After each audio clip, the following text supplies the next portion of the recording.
Той е най-невероятният играч, който някога съм виждал. Той правеше неща, които никой друг не може.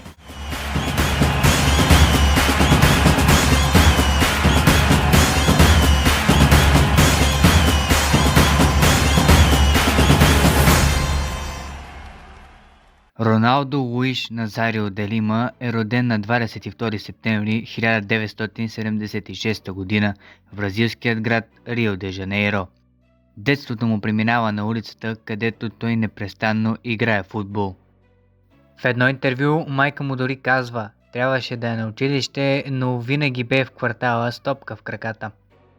На 12 Роналдо се записва в отбор по футзал и още първия си сезон смайва всички, след като бележи общо 166 гола. Това му представяне не остава незабелязано и само на 16 години той прави своя дебют в мъжкия футбол с екипа на Крузейро. През сезон 93-94 бележи общо 34 гола в 34 мача и е селектиран в отбора на Бразилия за Мондиал 9-4. Следва нов трансфер в посока ПСВ Айнховен и първите му стъпки към големия футбол. Роналдо прави фурор в Нидерландия, като в двата си сезона при червено-белите той вкарва общо 46 гола в 42 мача. Във втория му сезон обаче се появява и първата му контузия в колената. Въпреки това Роналдо продължава пътя си към титлата най-добър футболист на планетата. Следващите години бразилецът играе последователно в Барселона, Интер, Реал Мадрид и Милан. През това време Роналдо на два пъти чупи рекорда за най-скъп трансфер и се изравнява по този показател с Диего Марадона. Неговата игра е истинска наслада за окото. Стилът му включва бързина, сила, точност и непреклонност пред противниковата защита. Запазена марка пък са головете с заобикаляне на вратаря. По време на престоя си в Интер получава първата си златна топка, но и две нови контузии. Проблемите в колената са сериозни и му се налага да пропусне сезон 2001-2002.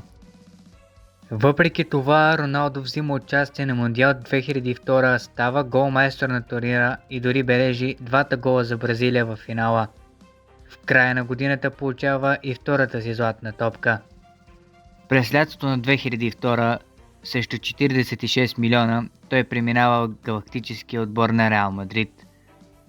Първият ден след трансфера му пък е белязан от нов рекорд за най-много продадени фанелки на футболист в рамките на денонощие. След проблеми с килограмите и няколко нови контузии, Роналдо преминава в Милан, а след това играе за един сезон в Коринтианс. Феноменът, както е наречен от времето си в Италия, остава един от малкото играчи, обличали фланелките на кръвни врагове като Барселона и Реал, Интер и Милан. Едно от големите огорчения в кариерата на Роналдо остава неспечелването на Шампионската лига, като по това отново е редом до Диего Марадона. След 18 години, 300 гола, 18 трофея и безброй красиви моменти, през 2011 бразилецът слага край на своята кариера.